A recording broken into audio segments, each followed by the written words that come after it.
And this thing is getting even more bizarre. One of the key allegations in her complaint against Justin Baldoni, she writes, on another occasion, Mr. Baldoni and Ms. Lively were filming a slow dance scene for a montage in which Mr. Baldoni chose to let the camera roll and have them perform the scene, but did not act in character as Ryle. At one point, he leaned forward and slowly dragged his lips and down her neck. Mr. Baldoni was caressing Ms. Lively with his mouth. When Ms. Lively later objected to this behavior, Mr. Baldoni's response was, "I'm not even attracted to you." Well, guess what? And you can hear Blake Lively and Justin Baldoni interacting as themselves. No such moment is shown.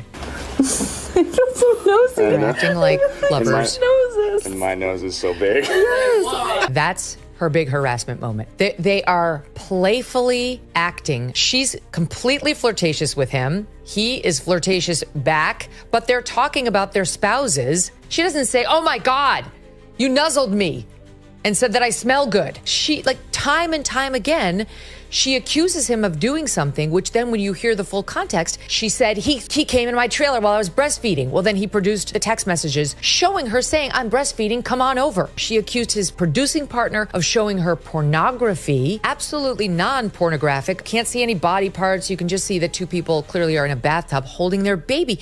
You tell me whether that's what that looks like to you. She wants us to believe this is actionable harassment. Blake Lively has accused Justin Baldoni of inappropriate behavior on set, with one of the most serious claims being that he caressed her with his mouth during a slow dance scene.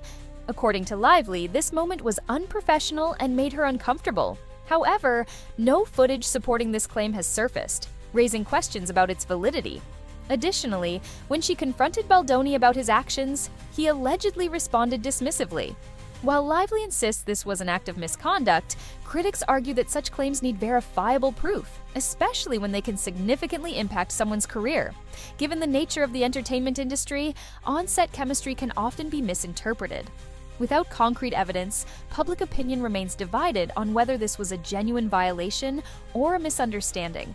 The lack of supporting video footage further fuels skepticism, making it difficult to determine the true nature of what happened between Lively and Baldoni. Where she filed her lawsuit against him, saying this is all retaliatory and asking the court to shut him and Brian Friedman up because they're trying to try this case in the media. The only reason this whole thing got started, before she filed the lawsuit, she clearly cooperated with the New York Times to leak the whole thing. Indeed, that's, Brian argues, the reason she went and filed the complaint with the Human Rights Division. She alleges that she's a Me Too victim there. That's absurd. As Lively's allegations spread, text messages between her and Baldoni surfaced, painting a different picture. One particularly controversial claim was that Baldoni entered her trailer while she was breastfeeding, which she labeled as an invasion of privacy. However, leaked texts showed that she had invited him in during that time, contradicting her complaint. Additionally, she accused his producing partner of showing her pornographic material, yet the image in question was later described as non-explicit, showing two people in a bathtub with a baby. These inconsistencies raised concerns about whether Lively was embellishing her claims. If certain allegations can be disproven, it calls into question the credibility of her entire case. While survivors of misconduct should be believed, false accusations harm both the accused and real victims who struggle to have their voices heard. As these contradictions unfold, the case against Baldoni appears increasingly complex and difficult to assess at face value. I will happily participate in releasing any further leaks that they have. What does she have to fear if she's telling the truth? Megyn Kelly and other commentators have expressed concerns that if Lively's allegations are exaggerated, it could have severe consequences beyond this individual case.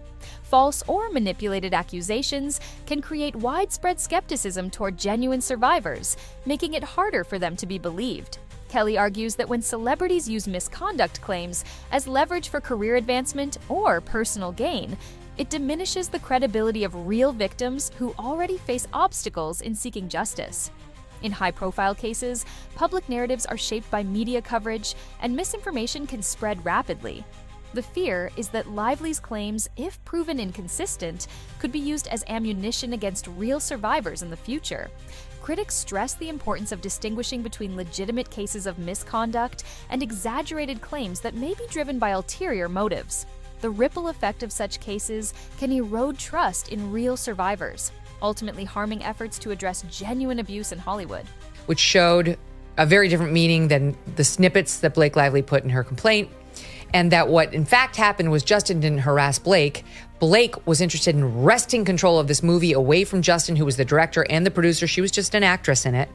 And used threats and coercion and bullying to do it. As tensions escalated, Lively's legal team sought a gag order to prevent Baldoni and his attorneys from releasing text messages, emails, and footage that could contradict her claims. This move seemed aimed at controlling the public narrative and limiting potentially damaging information. While gag orders are meant to prevent case bias, critics argue this one appears defensive. Baldoni, however, is pushing back, asserting his right to defend himself publicly. The legal battle underscores a broader Hollywood issue: who controls the narrative? As both sides fight to shape the story, the public must determine what is genuine and what may be strategic manipulation in a high-stakes legal showdown. This is not something that we wanted out there. It's not something that Justin wanted out there. In fact, it hurts the movie. It doesn't help the movie. Blake Lively, known for her polished image, is facing renewed scrutiny due to past behavior. Fans have pointed to moments where she seemed dismissive in interviews or shifted focus to her own achievements. This has raised questions about the authenticity of her public persona, leading some to wonder if her allegations against Baldoni are part of a pattern of self-serving behavior.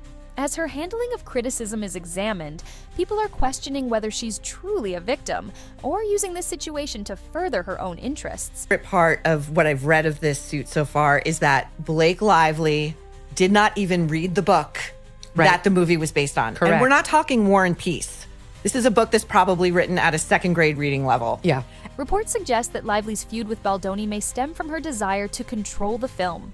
Insiders claim she produced her own edit without Baldoni's input, a rare move for an actress. Actors usually don't control the final cut unless they're producers, raising suspicions that her allegations were strategically timed to position herself as the creative force. She also allegedly threatened to withhold promotion unless her version was used, sparking concerns that the allegations were more about gaining leverage than addressing misconduct. If true, it suggests she may have tried to manipulate public opinion to seize control of the project. And we're carefully considering other people that will be sued also, and some of Ryan it will come Reynolds? as a surprise. Ryan Reynolds, for sure. Oh, wow.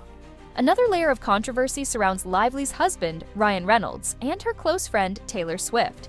Reports suggest Reynolds revised scenes without Baldoni's knowledge, a move typically requiring the director's approval, implying Lively and Reynolds felt they had enough influence to alter the project.